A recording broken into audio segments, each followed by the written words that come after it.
በስመ አብ ወወልድ ወመንፈስ ቅዱስ አሃዱ አምላክ አሜን። ፈተና።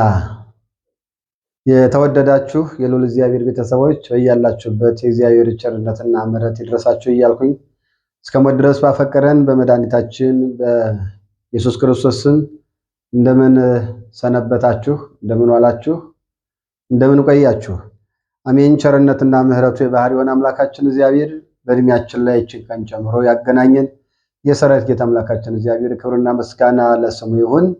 እንደ አምላካችን እንደ ልዑል እግዚአብሔር መልካም ፈቃድ ፈተና የሚለው ትምህርታችን ዛሬ ክፍል 3ን እንማማራለን።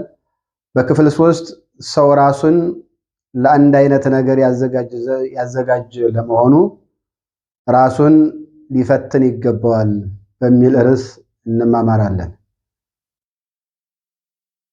ርዕሳችን የሚሆነው በቅዱስ ጳውሎስ መልእክት በሁለተኛ ቆሮንቶስ ምዕራፍ 13 ቁጥር 5 ላይ ባለው ኃይለ ቃል ይሆናል። ምን ይላል?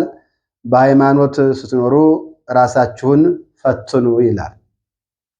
ሰው ወደዚህ ዓለም ለመጣበት ዓላማ ሰው ሆነን የተፈጠርነው አምላካችን መድኃኒታችን ኢየሱስ ክርስቶስ ለእኔና ለእናንተ የከፈለልን ዋጋ በማስተዋል በዓለም ላይ የዕለት እንጀራ እየበላን የዕለት ልብስ እየለበስን ነገር ግን ዘላለማዊ መንግስቱን መሻት ስላለብን በዚህ ዓለም ላይ ስንኖር ከእግዚአብሔር ጋር መኖራችንን ለማወቅ ለመረዳት በልዩ ልዩ ምክንያት ራሳችን ማወቅ መፈተን ይገባናል ማለት ነው። ራሳችንን ከምንፈትንበት አንዱ አሁን እየጾምን ያለነው ትልቁ ጾም የኔና የናንተ አባት፣ የኔና የናንተ ፈጣሪ፣ የኔና የናንተ መድኃኒት፣ የኔና የናንተ ሕይወት፣ የኔና የናንተ ሞገስ የሆነው ጌታችን መድኃኒታችን ኢየሱስ ክርስቶስ 40 መዓልትና 40 ሌሊት በገዳመ ቆሮንቶስ የጾመውን ጾም ሁላችንም በረከት ለማግኘት ስጋችን ከጥጋቡ ወረድ እንዲል ነፍሳችን በቅድስና እንድታብብ እየጾምን ነው። ጾም ጸሎታችን ተቀብሎ ለግል ሕይወታችን ለሀገራችን ብሎም ለዓለም ሰላም ፍቅር አምላካችን እግዚአብሔር ያድልልን። ስለዚህ ፈተና በልዩ ልዩ ምክንያት ወደኛ ሕይወት እንደሚመጣና እንደሚገጥመን ተነጋግረናል። ሆኖም ደግሞ በፈተና ውስጥ ራሳችንን ማየት ይጠበቅብናል ማለት ነው። ሰው ከተለያየ አቅጣጫ ፈተና ሊመጣበት ይችላል፣ ግን ራሳችንን መመዘን መፈተን አለብን ማለት ነው። በክርስትና ውስጥ ላይ ስንኖር እኔ ማነኝ የሚለውን ማንነታችን ለማወቅ ለመረዳት ራሳችንን መፈተን መመዘን ይጠበቅብናል ማለት ነው። ስለዚህ ዛሬ ከቅዱስ ጳውሎስ አስተምሮ ሳንወጣ በዚህ ውስጥ እንማማራለን ማለት ነው። ሁለተኛ ቆሮንቶስ ምዕራፍ 13 ከቁጥር 5 ጀምሮ ያለውን ለማየት እንሞክራለን። እስከ ቁጥር 11 እና 12 ያለውን ኃይለ ቃል አብረን እናያለን ማለት ነው። የራቀውን አቅርቦ የረቀቀውን አጉልቶ ምስጢርን አስፋፍቶ የሚመክር የሚገስጽ ቸር አምላካችን እግዚአብሔር ለኔም ለእናንተ የሚያስተምረን ዘንድ መልካም ፈቃዱ ይሁንልን። ቅዱስ ጳውሎስ ምን ይላል? በሃይማኖት ትኖሩ ራሳችሁን መርምሩ፣ ራሳችሁን ፈትኑ ይላል። እንግዲህ መመርመርም መፈተንም ራሱን የቻለ ጠባይ አለው። ለምሳሌ ምርመራ የሚለውን አካል ብንወስደው በስጋዊ ሕመም ሲገጥመን ወደ ስጋዊ ጥበበኞች ስንሄድ የደም ናሙና በመውሰድ ሽንትም ሌላም በመውሰድ የኛን የጤና ሕይወት ሁኔታ ይመረምራሉ፣ ይፈትሻሉ፣ ያያሉ ማለት ነው። ስለዚህ እኔና እናንተ በሃይማኖት ውስጥ ላይ በምንኖርበት ሰዓት ላይ ራሳችንን መመርመር ራሳችንን መፈተን ግድ ያስፈልጋል ማለት ነው።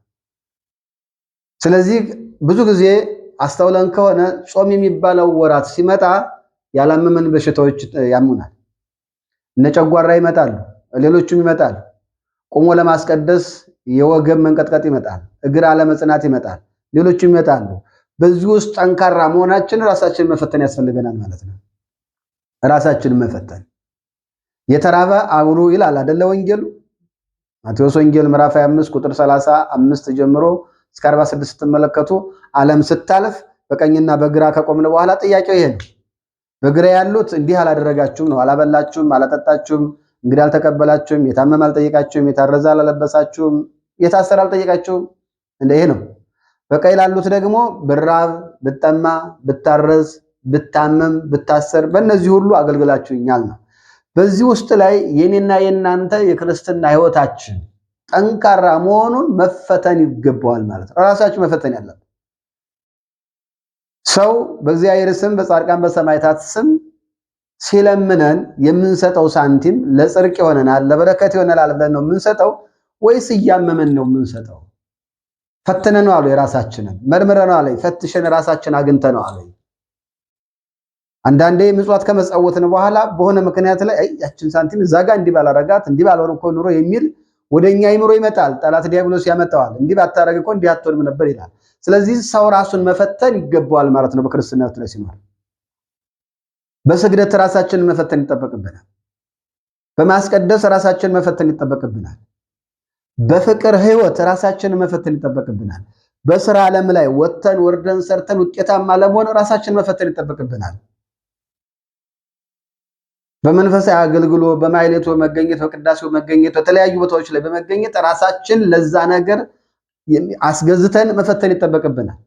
በሰርከ በወንጌሉ ቁጭ ብሎ በመማር በማገልገል ሰዎች ሊማሩ ሊያስቀድሱ ሲመጡ ወንበር በማስተካከል ቤተክርስቲያን አካባቢ ላይ በማጽዳት አጠቃላይ ስነ ምግባራችን መልካም እግዚአብሔር የሚወደው መሆኑን መፈተን መመርመር እኔና እናንተ ይኖርብናል ማለት ነው። ስለዚህ ፈተና በሚለው ውስጥ ላይ ሰው ራሱን ሊፈትን ይገባዋል። ስለዚህ እኔና እናንተ በዚህ አይነት ውስጥ ላይ ራሳችንን መፈተን ይጠበቅብናል። እንግዳ እንቀበላለን። እንግዳ ወደ ቤታችን ሲመጣ በደስታ እንቀበላለን ወይስ እናጉረመርማለን? የኛ ቤት የእንግዳ መናኸሪያ እንዲሆን ነው የምንፈልገው ወይስ እንዳይመጣብን ነው የምንፈልገው? በዚህ መፈተን መመርመር ራሳችን ያስፈልጋል ማለት ነው። እኔ ማን ነኝ ማለት ያስፈልጋል ማለት ነው። ብዙ ጊዜ ፈተና ለኔና ለናንተ ባለፈውም እንደተነጋገርነው በተለያየ መልኩ ፈተና የሚለው ቃሉ በራሱ ያስፈራናል አይደለም ድርጊቱ ማለት ነው። ግን ዛሬ እግዚአብሔር በሰጣቸው ቃል ኪዳን መሰረት እኔና እናንተን አማልዱን ከእግዚአብሔር ጋር አስታርቁን ምንላቸው ጻድቃን ሰማዕታት ዝም ብለው ጻድቅ አልሆኑም፣ ዝም ብለው ሰማዕት አልሆኑም። በወንጌል የተጻፈውን ተግብረው ነው። በዮሐንስ ወንጌል ምዕራፍ 15 ቁጥር 18 ላይ ዓለም ቢጠላችሁ አትደነቁ፣ እኔ ከዓለም ስለመረጥኳችሁ ዓለም ይጠላችኋል ተብሎ ጥላቻ በሰው ዘንድ ተጠልተው በመጋዝ ተሰንጥቀው በሰይፍ ታርደው በአንበሳ ጉድጓድ ተወርውረው በእሳት ውስጥ ተወርውረው ያን ሁሉ አልፈው ራሳቸው ተመዝነው ተፈትነው ራሳቸውን በዛ ውስጥ አስገዝተው አልፈው እነሱ የተሻለ ቦታ ላይ ሆነው ዛሬ ከእግዚአብሔር ጋር ባላችሁ ቃል ኪዳን በተሰጣችሁ ትናንት ለምን ማቴዎስ ወንጌል ምዕራፍ 4:35 ላይ ሰማይና ምድር ያልፋል ቃሌ ግን አያልፍም ይላል። ቅዱሳን ያማልዳሉ ከሞቱ በኋላ ስንል በነገራችን ላይ እነሆ በየቀኑ ግቡስ ቀን ይላሉ ማለት አይደለም። በዚህ ዓለም ላይ እያሉ አምላካችን መድኃኒታችን ኢየሱስ ክርስቶስ ቃል ኪዳን ገብቶላቸዋል። ያ ቃል ኪዳን ለዘላለም ይሰራል። ለምን ፍጡር ስላልሆነ ቃል የገባው ዛሬ ተናግሮ ነገ የሚሽር ጧት ተናግሮ ከሰዓት የሚሽር ሰው ስላልሆነ ቃል ይገባላቸው። በኦሪት ዘኍልቍ ምዕራፍ 23 ቁጥር 19 እግዚአብሔር ይዋሽ ዘንድ የሰው ልጅ አይደለም ስለሚል የተናገረውን የማያስጠራባት ስለሆነ ማለት ነው። ስለዚህ ቅዱስ ጳውሎስ ምን አለ? በሃይማኖት ብትኖሩ አለ ራሳችሁን መርምሩ እስኪ ፈትኑ አለ። እስኪ እንየው እንዴት ነበር አሁን ጾምን እያሳለፍን ያለነው ወገኖች? በምን አይነት መልኩ ነው ጾምን እያሳለፍን ያለነው? እግዚአብሔር በሚወደው በፍቅር በሰላም በአንድነት በትዕግስት በትህትና በምንድን ነው እያሳለፍን ያለነው? ስለዚህ ራሳችን እስኪንፈትለው ትዕግስተኛ ነው ወይ እስኪንል። አሁን ቤተክርስቲያን አካባቢ ልናስቀድስ ስንል ሰዎች ሆነ ቃል ቢነገሩን ወይም ደግሞ ያልጠበቅነው ሰው እዛ ቤተክርስቲያን አካባቢ ላይ ቢመጣ ብናየው ምን እንል ይሆን? ተመስገን ለዚህ ላበቃው እንል ይሆን? ሰዎች ደግሞ በመቀመጫም በሌላ መልኩ ላይ ቢናገሩን በትዕግስት እናልፍ ይሆን? ወይስ አንተ ማን አንቺ ማነሽ እንል ይሆን? እስኪ ራሳችንን ፈትነው እንየው። እስኪ ራሳችንን ብዙ ጊዜ የህመም ላቦራቶሪ ሞልተዋል። የህሊና ላቦራቶሪ ግን የለም። ራሳችንን የህሊና ላቦራቶሪ መርምሩ ማለት ነው ቅዱስ ጳውሎስ የተናገረው። ራስን ማየት ማወቅ ማለት ነው። ማወቅ። ስለዚህ ራስን ፈትኖ መርምሮ በፈተናው በጾም ውስጥ በጸሎት ውስጥ በቅዳሴው ውስጥ በመንፈሳዊ አገልግሎት ውስጥ በዓለም ላይ ካለው ማህበረሰብ ጋራ በፍቅር በሰላም በትዕግስት መኖር ነው ወይ በማለት ራስን መመርመር መፈተሽ ያስፈልጋል። ያ ከሆነ እኔና እናንተ ዲያብሎስ የተለያየ መሳሪያ ቢያዘጋጅብንም እናሸንፋለን እንጂ አንሸነፍም። ስለዚህ መጀመሪያ ራሳችንን መርምረው። አንዳንዴ የራስ ምታት በሆነ ምክንያት ወይ ንፋስ መጥቶን ቢያመን የበላነው አልስማማ ሆኖ ሆድ ቁርጠት ቢያመን ምን ያህል ነው ትዕግስታችን? እንዴት ነው እግዚአብሔርን በዛ ውስጥ እናመሰግን ይሁን ተመስገን ይሁን ምን?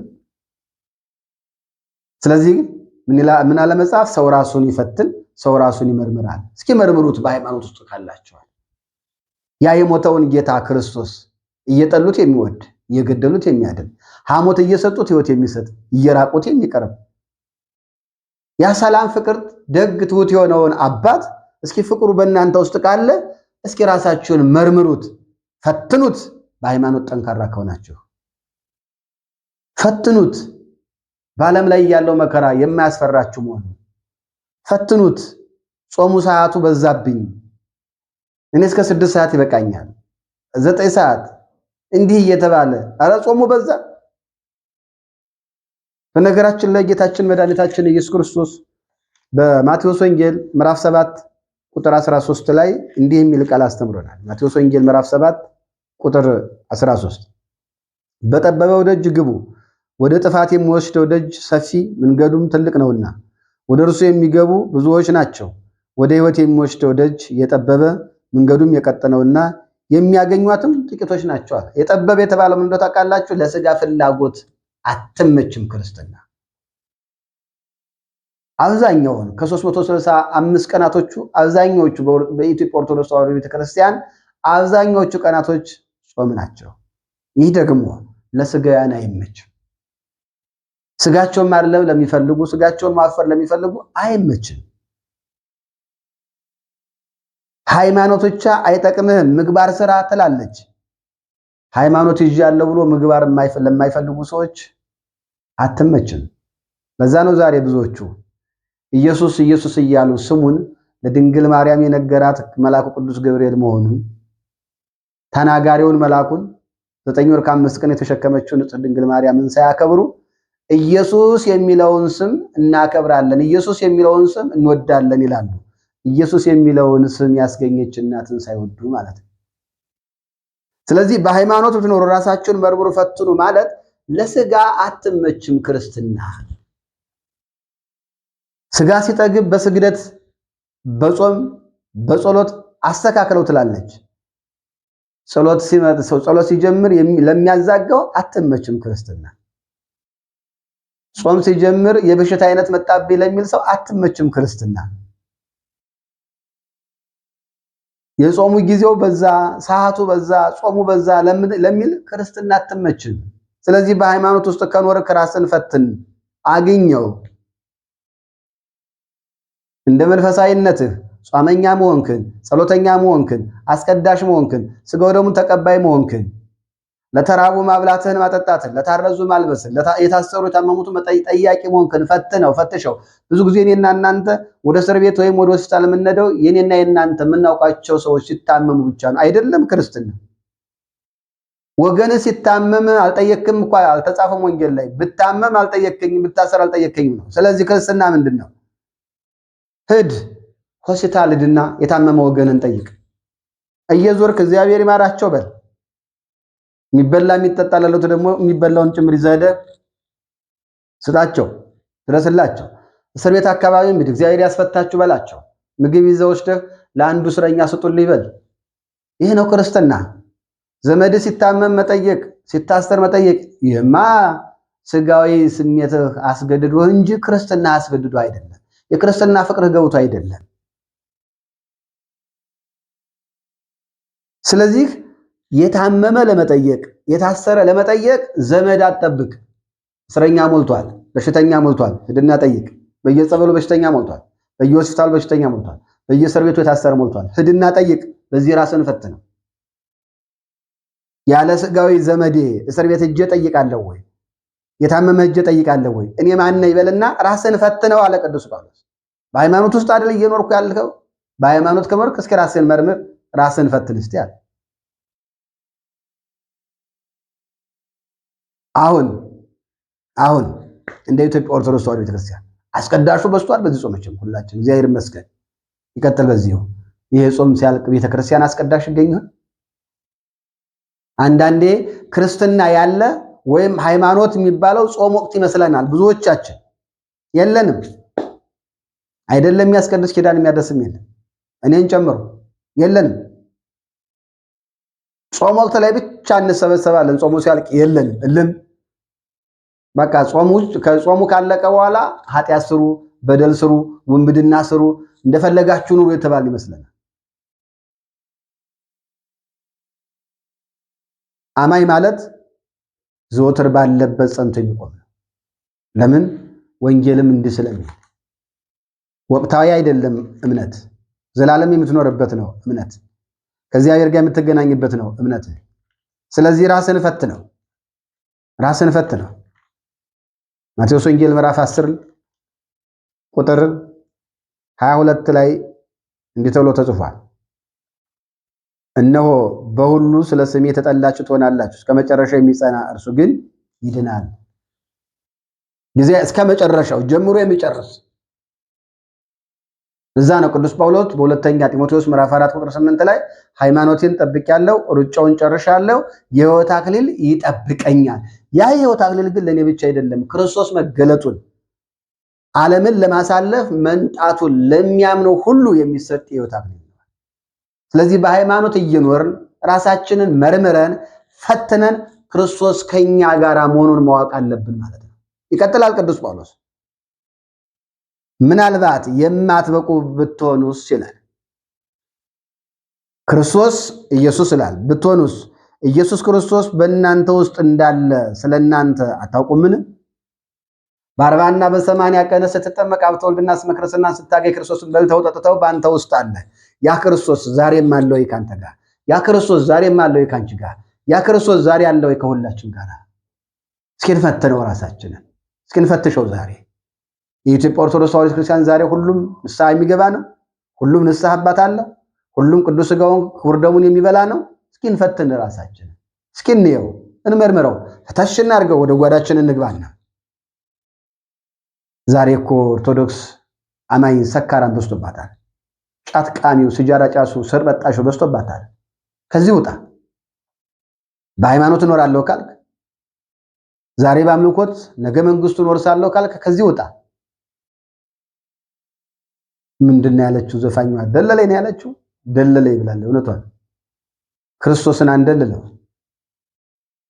ከዚህ አሁን ካለንበት ኑሮ በኋላ የሚሰጠን የሥራ ውጤት እንጂ በዚህ ዓለም ላይ በገንዘብ እንደምናታልለው በዘመድ አዝማዱ የሆነ ነገር ላይ እንደምንለው አይደለም። ስራ ተመዝኖ ይጠብቃል ወገኔ። ስራ ቁጭ ብሎ ይጠብቃል። በዛ በተቀመጠልህ ስራ ነው ቦታን የምታገኘው። ስለዚህ ዛሬ እያለን እድሉ እያለን መመለስ እድሉ እያለን ከእግዚአብሔር ጋር መታረቅ እድሉ እያለን ከእግዚአብሔር ጋር መስማማት እድሉ እያለን በዓለም ላይ አይናችን እያየ ጆሮአችን እየሰማ እጃችን እየዳሰሰ እግራችን እየተራመደ ልባችን ሐሳቦችን እያመላለሰ ከእግዚአብሔር የሚለየንን ነገር ትተን ከእግዚአብሔር ጋር የሚያገናኘን ነገር ለማድረግ ራሳችንን እንፈትን። እንየው። በእናንተ ውስጥ ኢየሱስ ክርስቶስ እንዳለ አታውቁምን? ምናልባት ያ በእናንተ ውስጥ ያለው ኢየሱስ ክርስቶስ በእናንተ ውስጥ እንዳይቀመጥ ቢያደርገውስ የእናንተ አኗኗር ምናልባት የማትበቁ ብትሆኑስ? በጸሎት ያልበረታችሁ፣ በስነ ምግባር ያልበረታችሁ፣ በስግደት በምጽዋት ወዘተ ያልበረታችሁ ብትሆኑ እስኪ ራሳችሁን ፈትኑት። እስኪ እንፈትነው። በቃ ጾሙ ሲያልቅልም የለን በቃ አሁን 50 ቀን ቤተክርስቲያን በቃ የተወረረች መንደር ነው የምትመስለው። ከአገልጋዮች ውጭ ሌላ ማንም አይገኝም። የዕለት ቀዳሾች ብቻ ናቸው የሚገኙት። እንደው አንዳንዴ በእድሜ አዛውንት የሆኑት አባትና እናቶቻችን እነሱ ተገኝተው አስቀድሰው ብሎም ደግሞ ስጋው ደግሞ ተቀብለው ሊሄዱ ይችላሉ። እንደኔና እንደናንተ አይነቱ ወጣት የለም። በቃ ይጠፋል። ዛሬ በጾም የሆነ ነገር ስትናገሩ ታራ ጾም ነው እኮ ይላቸዋል። ና ሻይን ቡናን ብለው ታራ ጾም እኮ ነው። ጾሙ ሲያልቅ ግን እግዚአብሔር የለም ማለት ነው። በቃ እግዚአብሔር በጾም ውስጥ ብቻ ነው ማለት ነው። በቃ ኃጢአት እንዳንሰራ በደል እንዳንሰራ የከለከለን በጾም ውስጥ ነው ማለት ነው። ስለዚህ ቅዱስ ጳውሎስ ምን አለ? በሃይማኖት ስትኖሩ ራሳችሁን በሉ ፈትኑት አለ። ፈትነው አየው ፈትሸው። ህመም ስትታመም ብቻ ወደ ሆስፒታል ከምትሄድ የህሊና በሽታ አንተ ጋር ካለ ፈትሸው፣ አንቺ ጋር ካለ ፈትሸው፣ እኛ ጋር ካለን ፈትሸው። የህሊና በሽታ ሞቷል። ሰላም የማንወድ፣ ፍቅር የማንወድ፣ አንድነት የማንወድ፣ መግባባት የማንወድ፣ መስጠት ማብላት መጠጣት የማንወድ፣ በአጠቃላይ በጎ ነገሮችን የማንወድ ንፉግ ይሆን ሞልተናል። እንፈትሽ፣ ራሳችን እንመርምረውና እግዚአብሔር የሚወደው ማንነትን ይዘን እንቀመጥ። ስለዚህ ክርስትና ዛሬ ቅዱስ ቅዱስ ነገ ሌላ ቦታ፣ ዛሬ ቁመህ የምታስቀድስ ነገ የሚጨፍር ይህ አይደለም ክርስትና። እስከ መጨረሻው መጽናት ነው ክርስትና። ስለዚህ ሰው ራሱ በሃይማኖት ሲኖር ራሱን መፈተን ያስፈልገዋል ማለት ነው። ለዛ እኮ ነው ስግደት ስንሰግድ፣ ይሄ አሁን ሕማማት ሊመጣ ነው ከፊታችን። ስግደት ስንሰግድ ይሄ ስትራፖ ምናምን የሚዘለምዶ ታውቃላችሁ። በሌላው ጊዜ እኮ ስለማንሰግድ ነው። ስግደትን አልፈተነውም፣ ራሳችን አላየነው። ስለዚህ ስግደትን የምትለማመደው ተመሳሳይ ነው። ስትመጣም አዲስ ነገር የለም። ምናልባት በዛ ልታረግ ትችላለህ እንጂ ሌላ ነገር የለው። ጾም ሲመጣም ትለፈለፈው ለምንድን ነው? ገና በጧት ተነስተህ ካልጋ እንደተነሳ እኮ እንደጋማ ከብት ስለምትበላ እኮ ረፈድ እያልክ መብላትን ልመደው። ያ ሲሆን በእኔና በእናንተ ውስጥ ያለው ክርስቶስ ዛሬም ነገም ለዘላለም አብሮ ይኖራል። እስከ መጨረሻው ጸንተናል። ስለዚህ ክርስቶስ በእናንተ ውስጥ እንዳለ አታስተውሉምን? ህሊናን ይኸው ቀራንዮ ላይ ተከፈለልህ። እስኪ ሐሞት የመጣውን ጌታ ህሊና ላይ ሳለ በሐሰት ተከሶ ለኔም ላንተም ለኔም ላንቺም ለሁላችን 6666 የተገረፈውን ግርፋት እስኪ በህሊና ሳለው እንድትፈትነው ነው ራስን የምታገኘው ከክርስቶስ ጋር አለመሆን። ይኸው እስቲ ስጠላ የወደድከኝ እኔ ማን ነኝ? ስርቅ የቀረብከኝ፣ ሲጨልምብኝ ብርሃን የሰጠኝ፣ ስወድቅ ያነሳኝ፣ ሲዘጋብኝ የከፈትክልኝ፣ ከሰው እኩል ያደረከኝ፣ ከትቢያ ያነሳኝ እኔ ማን ነኝ በለው። አመስግን። በዚህ ውስጥ ና። ስለዚህ ሰው ራሱን ምን ሊል ይችላል? በክርስትና ሲኖር በሃይማኖት ሲኖር መፈተን አለበት። ራሱ መፈተን ወቅታዊ አንሁን። ወቅታዊ እንደ ፖለቲካ ወቅታዊ ነገር የሆነ ፖለቲካ ነው። ዛሬ የሆነ ፖለቲካ ለነገ የሆነ ፖለቲካ ይመጣልሃል። ሃይማኖት ትናንትም ያለ ዛሬም ያለ ለዘላለም ይሆን። በዕብራውያን ምዕራፍ 13 ቁጥር 8 ላይ ኢየሱስ ክርስቶስ ትናንት ዛሬ ለዘላለም ያው ነው። ትናንት በስጋ ማርያም ሳይገለጥ ዛሬ በስጋ ማርያም ከተገለጠ በኋላ ለዘላለም አምላክነቱ ጸንቶ ይኖራል። ያው ነው። እናንተ ግን ልዩ ልዩ አይነት በሆነ ሐሳብ፣ ትምህርት፣ አስተሳሰብ አትጠመዱ፣ አትወሰዱ። ክርስቶስ አለ። ስለዚህ ሰው ራሱን ሊፈትን ይገባል። በሃይማኖት ሲኖር ራሱን ሊያይ ይገባል። በሃይማኖት ሲኖር ከእግዚአብሔር ጋር መኖራችን። ቅዱስ ጳውሎስ ቀጠለ፣ እኛ ግን የማንበቃ እንዳይደለን ልታውቁ ተስፋ አደርጋለሁ። ክፉ ነገርን ከቶ አታደርጉ፣ ክፉ ነገርን ከቶ እንዳታደርጉ ወደ እግዚአብሔር እንጸልያለን። እኛ የምንበቃ ሆነን እንገለጽ ዘንድ አይደለም፣ ነገር ግን እኛ ምንም እንደማንበቃ ብንሆን እናንተ ግን መልካሙን ታደርጉ ዘንድ ነው የምንናገረው አለ። ይህን በነገራችን ላይ ጌታችን አምላካችን መድኃኒታችን ኢየሱስ ክርስቶስ ማቴዎስ ወንጌል ምዕራፍ 23 ቁጥር 3 ላይ ማስተምሯል። ወቅቱ የነበሩት ፈሪሳውያንን እና ተከታዮችን ፍጻሜው የዓለም እስኪኖር ድረስ ላለ ነው ማለት ነው። ምንድነው ያለው ኢየሱስ ክርስቶስ? እነሆ ጸሐፍት ፈሪሳውያን በሙሴ ወንበር ተቀምጠዋል። የሚያስተምሯችሁን የሚነግሯችሁን አድርጉት፣ ነገር ግን እያስተማሩ ያደርጉና እንደ ስራችሁ አታድርጓል። ቅዱስ ጳውሎስ እኛ የማንበቃ ብንሆን እኛ እንድንበቃ አይደለም። አሁን ግን የሞተውን ክርስቶስ የምንሰብክላችሁ ስለናንተ ዋጋ የከፈለውን ክርስቶስን የምንነግራችሁ በሃይማኖት ጸንታችሁ ራሳችሁን መንመራችሁ ራሳችሁን ፈትሻችሁ ከክርስቶስ ጋር መኖራችሁን እንድታውቁ የምንፈልገው እኛ በመብቃት ባለመብቃት ጉዳይ ወይም ብቁናችሁን ብላችሁ እንድታወድሱን እንድታመሰግኑም አይደለም። እኛ ምንም ባንበቃም እናንተ መልካሙን ታደርጉ ዘንድ ግን ዘወትር እንናገራለን። ዛሬ በኢትዮጵያ ኦርቶዶክስ ተዋሕዶ ቤተክርስቲያን እግዚአብሔር ይመስገን ሰሚ ካለ ተናጋሪዎች አሉ፣ አስተዋይ ካለ አስተማሪዎች አሉ፣ የሚመለስ ካለ የሚመልሱ ድንቅ ድንቅ እንቁዬ የሆኑ ልጆች አላት ቅዱስ ቤተክርስቲያን። እንደኔ የሚኮላተፉ አይደለም፣ አንደበቱ ይሆን በእውቀት የሚመራመሩ ስለ እግዚአብሔር ፍቅር፣ ስለ እግዚአብሔር ምሕረት፣ ስለ እግዚአብሔር ቸርነት፣ ስለ እግዚአብሔር ደግነት አምልተው አስፍተው የሚናገሩ እንቁ ልጆች አላት ቅዱስ ቤተክርስቲያን። ስለዚህ የምንናገረውን ሳይሆን ተናጋሪዎቹን እኛን ሳይሆን የሚነገረውን ቃል እግዚአብሔር ስሙና ኑሩበት እያለ ነው ቅዱስ ጳውሎስ። እኛ እንብቃለ እናንተ መልካሙን ታደርጉ ዘንድ ነው አለ። እኛ የተጠላን የረከስን ነን አለ። እናንተ ግን ከእግዚአብሔር ጋር እንድትደርሱ ነው አለ። ስለዚህ ዛሬም ቅዱስ ቤተክርስቲያን ማህሌቱን ብትቆም፣ ቅዳሴውን ብትቀድስ፣ ኪዳኑን ብታደርስ እኔና እናንተ በንስሐ ተመለሰን ቅዱስ ሥጋውን ክቡር ደሙን በልተን ጠጥተን መንግስቱን እንድንወርስ። ስለዚህ በእኔ ቢጤና በአንዳንድ አገልጋዮች ምክንያት የማይመቹ ነገሮች ላይ ብታዩ፣ የሥነ ምግባር ጉዳይ ሌላም ነገር ላይ ብታዩ አትደነቁ። በእኛ አንደበት ላይ የሚነገረውን በአባቶቻችን አንደበት ላይ የሚነገረውን ቃል እግዚአብሔር ሰምተን ለመስራት ግን ዝግጁ እንሆን። መብቃቱ ለኛ ነው ጥቅሙ።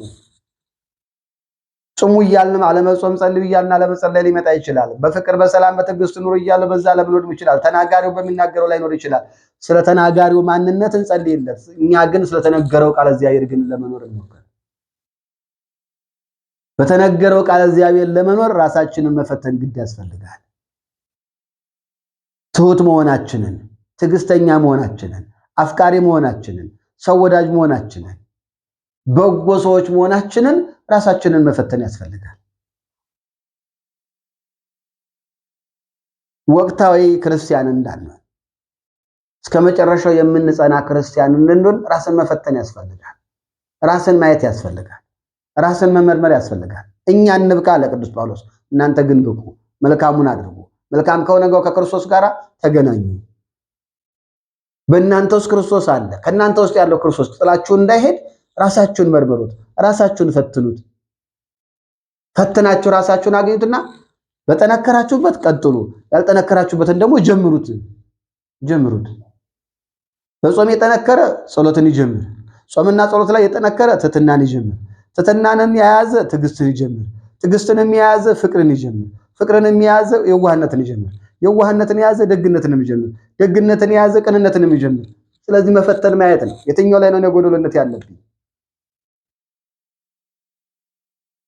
ባለማይ ኑሮ ራበይ ጠማኝ ሳይሆን እየጣርኩ ነው ወይ? እየሰራው ነው ወይ?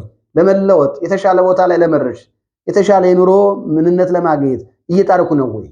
በጥረቴ ውስጥ እግዚአብሔር እንዲገባ ደግሞ በሃይማኖት ውስጥ ላይ ደግሞ ፈተኝ ራሴን አግኝቻለሁ ወይ? ወንብድና እየሰራ እግዚአብሔር ወይ ስማኝ፣ ከእግዚአብሔር ርቀ ለምን ታውከኝ? ይሄ አይሰራም። ለእኔና ለእናንተ ዋጋ የከፈላባት ርቀነው ሸሽተነው ሕግና ስርዓት ትተነው አይደለም። ምናልባት በዚህ ዓለም ኑሮ የካዱትንም እያኖረ ሊሆን ይችላል። ኋላ ግን ስጦታ አለ። ድሃ ስለሆንክ አይራራልህ። አስተማሪ ስለሆንክም አይራራልህ። ቀዳሽ አወዳይ ስለሆንክም አይራራልህ። የሚራራልህ ሕጉን ስትፈጽም ብቻ ነው። የሚራራልህ በሕጉ ስትኖር ብቻ ነው። ስለዚህ እኔና እናንተ በሃይማኖት ስንኖር ራሳችንን እንፈትነው። ወቅታዊ ክርስቲያን አንሆን፣ ወቅታዊ አማኝ አንሆን። ፍጹም ጸንተን የምንኖር አማኝ ነው። ሲቸግረን ንስሐ አባት የምንስ፣ ከዛ ከንስሐ አባት የምንለቅ፣ የሆነ ነገር ስንፈልግ ቤተክርስቲያን የምንሮጥ፣ እሱ ሲሳካ ከቤተክርስቲያን የምንረግ፣ ንስሐ አባት የላቸው ለመባል ንስሐ አባት ለመያዝ ይሄ አይጠቅምህም። ህይወት ውስጥ ለመግባት ነው ንስሐ አባት መያዝ ያለብን። ንስሐ የምትገባው ዛሬ የሆነ ነገር ቸግሮ ዛሬ ተላቀን ንስሐ ገብተህ የሆነ ነገር እንዲሳካልህ አይደለም፣ ዘላለማዊ መንግስቱ ለማግኘት ነው ንስሐ መግባት ያለብን። ቤተክርስቲያን በልዩ ልዩ ምክንያት ላይ ጉባኤ ተገንተህ ስትማር እነከሌ ስለጠሩ እነከሌስ እንዲህ ስላሉ አትበል። እኔ እጠቀማለሁ ብለህ ራስን መርምረህ ለራስህ ጥቅም ስትል። ስለዚህ እናንተ መልካሙን ታደርጉ ዘንድ ነው የኛ ጥረት አለ ቅዱስ ጳውሎስ። በተለያየ መልኩ ላይ የተለያዩ መምህራኖች ቃለ እግዚአብሔር ለኔም ለእናንተም የሚነግሩን እኔና እናንተ ከእግዚአብሔር ጋር እንድንገናኝ ነው። ራሳችንን ፈትነን እንድናገኝ ነው። ራሳችንን መርምረን እንድናገኝ ነው። ስሜታዊ ክርስትና አይሰራ፣ ጊዜያዊ ክርስትና አይሰራ፣ ወቅታዊ የሆነ ማንነት አይሰራ። ዘላለማዊ ማንነት ነው የሚጠቅመው። ዛሬ ትጾማለህ፣ ነገ የምታፈርሰው። ዛሬ ትጸልያለህ፣ ነገ የምታቋርጠው። ዛሬ ትመጸውታለህ፣ ነገ የምትከለከል። ዛሬ አፍቃሪ ነህ፣ ነገ የምትጣላ። ይህ አይደለም ክርስትና። እስከ መጨረሻ የሚጸና እሱ ይድናል። ቅዱስ ጳውሎስ ቀጠለ ቁጥር 9 ላይ ሁለተኛ ቆሮንቶስ 13 ቁጥር 9 ላይ በእውነት እንጂ በእውነት ላይ ምንም ለማድረግ አንችልምና እኛ ስንደክም እናንተ ኃይለኞች ስትሆኑ ደስ ብሎናልና ይላል። ምድን ሐዋርያ እኮ ነው። እኛ በጸሎት ልንደክም እንችላለን። እኛ በመግባር ልንደክም እንችላለን። እኛ ባለንበት ማንነታችንን ዝለን ደክመን ቆሽሸን ልንገኝ እንችላለን አለ። ግን በእኛ አገልግሎት እናንተ በሃይማኖት ኃይለኞች ስትሆኑ ፈትሻችሁ መርምራችሁ ራሳችሁን ፈትናችሁ አግኝታችሁ ከሞተው ከክርስቶስ ጋር አብራችሁ ስትሆኑ በዚህ ደስ ይለናል። በዓይናችሁ የምታዩት የማያስፈራችሁ የማያስደነግጣችሁ፣ በጆሮአችሁ የምትሰሙት የማያስደነግጣችሁ የማያስፈራችሁ ራሱ ቅዱስ ጳውሎስ እንደተናገረው ሮሜ 8:35 ላይ መኑ ያድገነ ፍቅሮ ለክርስቶስ እስከ ሞት ድረስ ካፈቀረኝ ለኔ ብሎ ዋጋ ከከፈለ ስጠላይ ከወደደ ስገለው ካዳንኩት ሞት ሰጠው ሕይወት ከሰጠኝ ከቸሩ አባቴ ከመድኃኒቴ ከኢየሱስ ክርስቶስ ፍቅር የሚለየኝ ማን ነው የሚል ጥንካሬ ሲኖራችሁ እኛ ብንደክምም በዚህ ደስ ይለናል። እናንተ ኃይለኞች ስትሆኑ በጾም በምግባር ላጠፋችሁት ንስሐ እየገባችሁ ቅዱሳውን ሥጋውን ስትበሉ ክቡር ደሙን ስትጠጡ እኛ በዚህ ደስ ይለናል። የተራቡ ስታበሉ፣ የተጠሙ ስታጠጡ፣ የታረዘ ስታለብሱ፣ የታመመ ስትጠይቁ፣ የታሰረ ስትጠይቁ እኛ በዚህ ደስ ይለናል። ማህሌ ስትቆሙ፣ ቅዳሴ ስታስቀድሱ፣ ሰርክ ወንጌል ላይ ተገኝታችሁ ቁጭ ብላችሁ ስትማሩ እኛ በዚህ ደስ ይለናል። እኛ ምንም እንድክማል በእውነት ላይ እውነትን ለመናገር እንጂ በእውነት ላይ ምንም ለማድረግ አንፈልግም ማለት ደም በዚሁ በሁለተኛ ቆሮንቶስ ላይ ምዕራፍ 4 ቁጥር 2 ላይ አንድ የተናገረው ቃል አለ። ምን ይላል? ነገር ግን የሚያሳፍረውን ስውር ነገር ትጥለናልና በተንኮል አንመላለስም፣ የእግዚአብሔርን ቃል በውሸት አንቀላቅልም ማለት። የእግዚአብሔርን ቃል በውሸት አንቀላቅልም። እውነትን ለመግለጥ ግን በእግዚአብሔር ፊት ለሰው ሕሊና ሁሉ ራሳችንን እናመሰግናለን እንጂ አለ። በእውነት ላይ ምን አንልም፣ ውሸትን አንቀላቀለም። ዛሬ በአገልግሎት ለምን ያለነው ከአገልግሎት ውጭም ላይ ያለነው የተቸገርነው ምንድን መሰላችሁ? ራሳችን ፈትነን ብናገኘው መውጣት እንችል ነበር። በእውነት ላይ ውሸትን እየቀላቀል፣ በእውነት ላይ ሙስናን፣ በእውነት ላይ የቋንቋ ዘረኝነትን፣ በእውነት ላይ ሐሜት ጥላቻን፣ በእውነት ላይ በጨለማ ውስጥ የሚያኖረን ነገር እንቀላቀላለን። ስለዚህ ጳውሎስ ምን አለ? በእውነት ላይ ውሸት አይቀላቀልም። ንጹህ በሆነው በእግዚአብሔር ቃል ላይ ውሸት የሆነ ያለምን ሐሳብ አንቀላቀልም ማለት። ስለዚህ ራሳችን ፈትነው ክርስትናው ላይ ስኖር እኔ በምንድን ነው የደከመኝ? እኔ በምንድን ነው የዛልኩት? ምግባር በመስራት ነው የዛልኩት? መስራት የሚገባኝን ምግባር ባለመስራት ነው የዛልኩት? ባለመጸለይ ነው የዛልኩት? ንስሐ ባለመግባት ነው የዛልኩት? ቅዱስ ሥጋውን ክቡር ደሙን ባለመቀበል ነው የዛልኩት? የትኛው ላይ ነው እኔ ፈተናውን መቋቋም ያቃተኝ ብለን እስኪ እንየው፣ እንመርምር፣ ፈትሹ። ላብራቶሪ ሁሉ ለራሳችን እንየው። ቁሜ በማስቀደስበት ሰዓት ላይ ወገቤን አመመኝ፣ ቁሜ ማስቀደስ አልችልም እላለሁ። ንስሐ አባቴ ንስሐ ግባ ሲለኝ ንስሐ ገባለሁ። ቅዱስ ሥጋውን ክቡር ደሙን ተቀበል ሲለኝ እቀበላለሁ ወይስ ምክንያት እፈጥራለሁ? እስኪ ራስን ፈትነው፣ እስኪ ራስሽን ፈትነው፣ እስኪ ራሳችንን ፈትነው የት ላይ እንዳለን ማየት ነው። ስለዚህ ቅዱስ ጳውሎስ ምን አለ? በእውነት ላይ ውሸትን አንቀላቅልም፣ እውነትን ግን እንገልጣለን። እኛ ደካሞች ነን፣ እናንተ ኃይለኞች ስትሆኑ ግን ደስ ይለናል። እናንተ ፍጹማን ትሆኑ ዘንድ ለዚህ ደግሞ እንጸልያለን።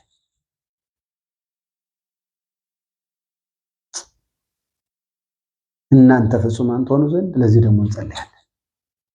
ለምን? ዓለም ሳይፈጠር የተዘጋጀችውን መንግስት መውረስ የምትችሉ ስትሆኑ ፍጹማን ስትሆኑ።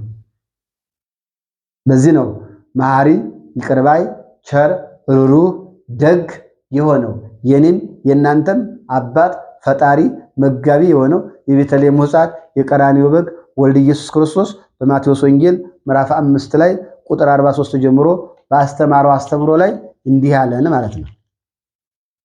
በተለይ መጨረሻው ቁጥር ላይ ማቴዎስ 5 እናንተ ቁጥር 43 ጀምራችሁ አነቡት። ቁጥር 48 ላይ ምን ይላል? እነሆ ይላል የሰማይ አባታችሁ ፍጹም እንደሆነ እናንተ ፍጹማን ሁኑ። ስለዚህ ቅዱስ ጳውሎስ ምን አለ? እናንተ ፍጹማን ትሆኑ ዘንድ ለዚህ ደግሞ እንጸልያለን። ስለዚህ ጌታ ለማፍረስ አይደለም ለማነጽ እንደሰጠኝ ስልጣን ከእናንተ ጋር ሳለው በቁርጥ እንዳልሰራ በሩቁኝ ይህንን እጽፋለሁ አለ። ለማነጽ ነው የላከኛል። እኔም ኮልታፋው በደንብ በአግባቡ በእውቀትም በጸጋም የሚያገለግሉት አባቶቻችንን እናንተ ምዕመናን ትታነጹ ዘንድ በዮሐንስ ወንጌል 14:18 ላይ ቃል የገባው የአብ ድንግል ማርያም ኢየሱስ ክርስቶስ ወላጅ እንደሌላቸው ልጆች አልተዋችሁም ያለ አባት የሚጠብቁን የሚያስተምሩን የሚንከባከቡን እረኞች አበው ካህናት ሊቃውንት መምህራን የሰጠን ክብርና ምስጋና ለስሙ ይሁን። በሩቁ ነን። አዎ ባሉበት ነው። ዛሬማ እኮ እድለኞች ነን እኮ። እጃችን ላይ ያለው ስልክ ከፈት ስናረገው ክፉ ነገር ብዙ ሰዓት ከምናይበት መልካሙን ነገር ብዙ ሰዓት እንስማበት ባካችሁ። የዓለምን ፖለቲካ ከምናደምጥበት የእግዚአብሔርን ቃል እንስማበት ባካችሁ። ስለ ጥላቻ ስለ ክፉ ሐሳብ ከምንሰማበት ስለ ፍቅር እንስማበት፣ ስለ ፍቅር እንስበክበት፣ ስለ ሰላም እንስበክበት፣ ስለ አንድነት እንስበክበት። ቅዱስ ጳውሎስ እነሆ በቁርጥ እንዳልሰራ በሩቁኝ ይህንን እጽፋለሁ። የቱን? በሃይማኖት ስትኖሩ ራሳችሁን ፈትኑ፣ በሃይማኖት ስትኖሩ ራሳችሁን መርምሩ። እናንተ መልካም ታደርጉ ዘንድ እኛ እንድከም እኛ እንዛል፣ እናንተ ግን መልካም ታደርጉ ዘንድ ዘወትር እንጸልያለን። ኃይለኞች ስትሆኑ በዚህ ደስ ይለናል፣ እኛ እንድንድከም። ወገኖቼ ቅዱስ ጳውሎስ በኤፌሶን መልእክቱ ምዕራፍ 5 ቁጥር 16 ላይ ቀኖቹ ክፉዎች ናቸውና ቀጥ ብላችሁ መሄድ አትችሉም ብሎ እንደተናገረው ጊዜው ክፉ ነው። ሰላም የጠፋበት፣ ደስታ የጠፋበት፣ ፍቅር የጠፋበት፣ አንድነት የጠፋበት፣ መግባባት የጠፋበት ዘመን አሁን እኔና እናንተ ያለንበት ዘመን ነው። በዚህ ዘመን ከእግዚአብሔር ጋር መኖር ትልቅ መስዋዕትነት ነው፣ ትልቅ ተጋድሎ ነው። ለመኖር ደግሞ ምን ያስፈልጋል? ራስን መፈተን ያስፈልጋል። ምን ያስፈልጋል? ራስን መመርመር ያስፈልጋል። ራስን ፈተሽ ማድረግ ያስፈልጋል። ስለዚህ ቅዱስ ጳውሎስ በሃይማኖት ስትኖሩ ራሳችሁን ኑሩ ፈትኗል። ስለዚህ እኔም እናንተን በትዳራችን ላይ ራሳችንን እንፈትነው ታማኝ መሆናችንን፣ በስራ ቦታችን ራሳችንን እንፈትነው ታማኝ መሆናችንን፣ በሃይማኖት በአገልግሎት ያለን ራሳችንን ፈትነው ታማኝ መሆናችን፣ አበው ካህናት ለንስሐ ልጆቻችን ታማኝ መሆናችንን፣ ፍቅር የምንሰጥ መሆናችንን፣ በትዕግስት በትህትና የምናስተናግድ መሆናችንን ራሳችንን ፈትነው ሊያስቀድሱ ስጋው ደሙ ሊቀበሉ ንስሐ ሊገቡ ወደኛ የመጡትን ምዕመናንን በአግባቡ ማስተናገዳችንን፣ በትዕግስት ማስተናገዳችንን፣ በፍቅር ማስተናገዳችንን፣ በትህትና ማስተናገዳችንን ከኛ ይልቅ ለነሱ ማሰባችንን ራሳችንን ፈትነው ራሳችንን እንየው።